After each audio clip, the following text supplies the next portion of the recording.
And welcome everyone to our Monday afternoon chat looking at the Power 36 and the AP poll. I'm Andy Katz from NCAA.com and March Madness. A Merry Christmas, a Happy Hanukkah to everyone out there, Happy Holidays, whatever you're celebrating this week. A little light schedule this week in college basketball coming up, obviously with the holidays, and then on the weekend, a little bit of a lighter schedule. Certainly the biggest game of the week, biggest game of the year in the Commonwealth, Louisville taking on Kentucky at Rupp Arena. All right, so Power 36 AP poll, we'll get right to it. Gonzaga, new number one in both. That is the sixth number one team this season. We've had Michigan State, Kentucky, Duke, Louisville, and Kansas. So six number one, Gonzaga. They may be the one that will hold it the longest. I don't think they're going to run the table in the WCC this season. Not the way St. Mary's is playing. You got to go play them home and home. BYU home and home. They're playing very well. Santa Clara is off to a great start. Pepperdine has not won key games, but they're certainly more than capable of knocking off the Zags down in Malibu. So the Zags aren't going to hold this the whole way. I think they're going to lose probably two games in the WCC. Ohio State 2. I think they're right there, a Final Four team. I actually debated, do I go Ohio State or Gonzaga? But then I looked at the loss of late, Michigan versus losing at Minnesota. So that was sort of what separated it for me. Even though Ohio State has played a great schedule, they've blown out teams. They both beat North Carolina. One at home in Gonzaga was there last week. And then they knocked off Ohio State. Ohio State won at Chapel Hill in November. Now, they beat them when Cole Anthony was playing. After that, here's what's interesting. AP kept Louisville at 3. I moved teams up that are playing a little better right now. Auburn, Oregon, Duke, 4-5 there. Now, AP dropped Kansas to 5 from 1. I dropped them to 12. I know that brought a lot of heat from KU fans. I didn't think they played well at all on Saturday. I was at the game, so I was courtside. Marcus Garrett got hurt, and that was a big factor. But I just did not think that they played well. Ultimately, they can be a Final Four team, no question about it. But I was not that impressed with the way they were playing at this moment in the snapshot in time. Udoka Azubuike certainly can be better than he played. So that's why I looked at teams that I thought were playing better right now in this snapshot in time, and that's why I dropped them outside of the top 10. Butler at number 10 right now for me. I'm trying to see here. Oh, they're 12, so we're close to that. I mean, the Bulldogs have one of the best net rankings. San Diego State 15. I put San Diego State in the top 10 at number 9. Crushing a Utah team, which knocked off Kentucky. They're undefeated. The Aztecs opened the Mountain West Conference season, by the way, against Utah. Oh, actually, no. They're home Fresno State. Then they're at Utah State. So them or Auburn, one of them is going to be probably knocked out early in their conference play. Baylor's playing really well. Memphis now, 7-9, looking at the comparison. Memphis without James Weissman for the rest of the year. He's not coming back. Precious Achiuwa has really taken over a leadership role. They're playing really well right now. And then, I gave some love to some teams that have got good wins. For example, Northern Iowa won at Colorado. Colorado beat Dayton. So I went in order right now. Northern Iowa, Colorado, Dayton. Here's what I don't understand. Colorado beats Dayton. I know it was the last second shot. They get no love, and Dayton's in the top 25 in the AP poll. Arizona, sorry, I don't understand. I like their team a lot. They're young, but they've lost all their big games of late, and yet they're in the top 25 still at 24. So that perplexes me. Virginia, I'm sorry. As much as I love Tony Bennett's team, the way they defend, they got blown out at home by South Carolina. There has to be a penalty for that. I don't know if the poll voters saw what happened on Sunday. They got blown out at home, and yet they're number 16. So they didn't barely move in the AP poll. I don't get that at all. I took a lot of blowback here from Seton Hall fans and Maryland fans, and I know Seton Hall did beat Maryland without their two best players. Maryland didn't play well, and this is a fair criticism, but Seton Hall had played horrible before that, losing at Iowa State, losing to Rutgers. I debated whether or not I put Seton Hall in. Maybe I made the wrong decision. That's a fair criticism in my poll. The other team that I got some pushback on, another Big East team, it's a fair criticism, is St. John's, which knocked off Arizona late on Saturday night. They've already knocked off West Virginia at home. So, Tom saying, whoa, I really dropped Maryland. And look, Maryland, on the flip, lost to a team without their two best players. Okay, I still like this Maryland team a lot. There has to be a penalty in the polls when that happens. Okay, so that's why the Terps took a hit in my poll here. So let's take some questions here. Oh, but before we get to that real quick, Power 36 is obviously, you can see that, NCAA.com and March Madness. March Madness 365, my conversation with Mark Few, Pat 40 from SI, my predictions. I went 10-2 last week, by the way, for all the criticism. Sometimes I get it right. 10-2 last week. So we talked about predictions going ahead this week. And then Gus Johnson, asked him some of his favorite players he's called over the last couple decades calling college basketball, and players that he remembered the most. So I think you'll enjoy that podcast. All right. So criticism of, let's see here. Criticism of, okay, Josh says, why did I drop Louisville so far?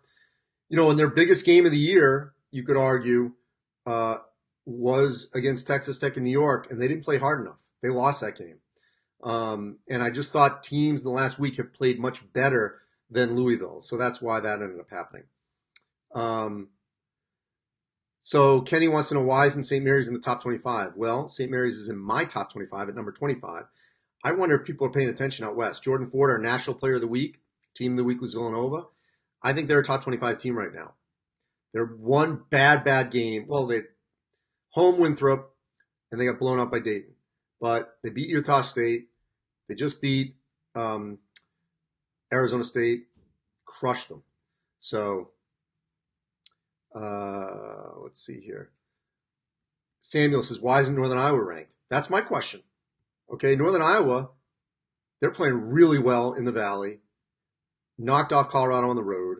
I wish some of these voters would pay more attention to some of these other teams because,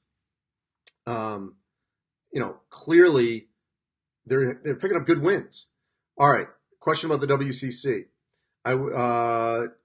WCC being a 3-bid league, especially, let's see, but I just don't see St. Mary's and BYU getting in if they go 0-2 against Gonzaga. Look, I agree with you. They need to beat Gonzaga once each. And I think they can. They certainly can. And Gonzaga, by the way, certainly can still be a 1 or 2 seed, even if they drop 2 games in the WCC on the road at St. Mary's and BYU, because those are not going to be bad losses. I mean, those are probably going to be quad 1, at worst quad 2, but I think quad 1 losses. So Dalton says, nobody loves Arkansas. They're going to be in the top 25. Well, I finally gave Arkansas some love, 35, as you see on your screen. No love in the people. Look, if they win at Indiana, they should be in there. Okay. Sula says Louisville's biggest game wasn't Texas Tech. It'll be Duke. That's true. I said to this point. Their 2 biggest games were home Michigan, they won. Home Michigan. Michigan coming off Battle for Atlantis, but a lot of credit there. And then it was neutral Texas Tech, and they lost. And Texas Tech was missing its best player, Jamias Ramsey, 17 points a game, hamstring injury. Good questions on the WCC, so I agree with that. All right, John wants to know, am I giving Illinois any hope anymore? I still like this team. It's so funny. These Illinois fans have this love-hate relationship with the team. Yeah, I was disappointed, no question.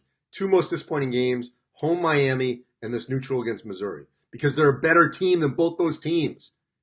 Talent for talent, they are a better team. What you saw from Illinois in that first half against Arizona out in Tucson, and then in the win over Michigan, that's the Illinois that I thought I was going to see all season long.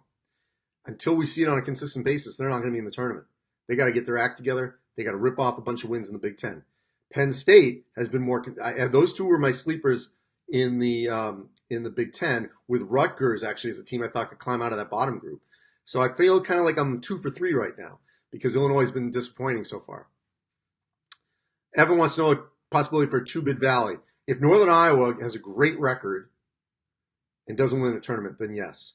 They're the ones that have the profile. Evansville just lost too many games after that win at Kentucky. That's the problem. Whereas East Tennessee State, yeah, I could have maybe consider them. Where's Kentucky, Zach? Well, they've lost home Evansville, neutral Utah, Ohio State. They got to win some games before I put them back in. Beat Louisville, they'll get back in. Jeff wants to know about Marquette. Marcus Howard's having a great senior year. They're defending. They're winning road games too, by the way. Winning at Kansas State was a good win for them. Let's see. Let's see if we can get one other here. Justin says Indiana's going to blow the doors off of Arkansas, and they may.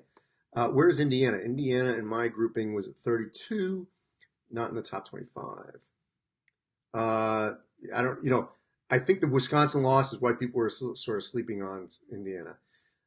Cincinnati has not done the season, Mike Mitchell, because of their win over Tennessee. Injuries could hurt Creighton, Ryan asks, but I got Creighton in here because they've won games that some people didn't think they should.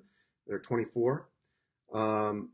Why is Duke only at 5? Asked Tyler. Did lose at home to Stephen F. Austin.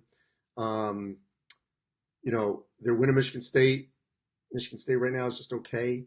And I just think right now Oregon, Auburn, and Ohio State and Gonzaga are playing better. But, they're 4 AP, 5 Michael, so right there.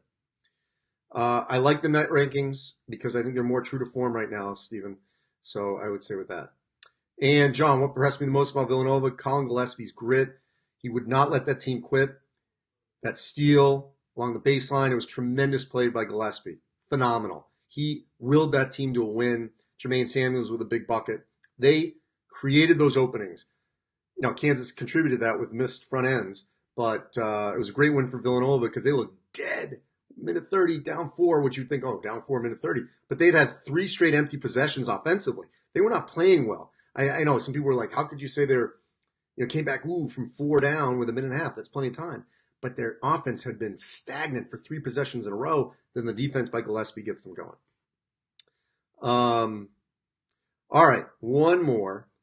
Derek, why aren't the Shockers in the top 25? Well, I have them at 22, so I can't answer for that. I don't think people are paying attention to a lot of these schools. All right, we could go on and on and on for hours. We can continue this. I do have to wrap this up, though, for this Monday. I want everyone to have a great holiday and safe holiday, and we're going to talk to you next Monday after a huge game on Saturday in the Commonwealth, Louisville at Kentucky. Remember, March Madness 365, the podcast, comes out Tuesday morning.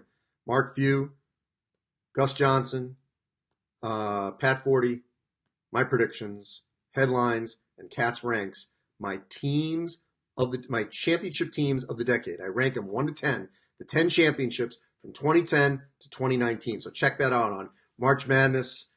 All our social media platforms on March Madness, and of course NCAA.com as well. Thanks for watching. I'm Andy Katz for NCAA.com and March Madness.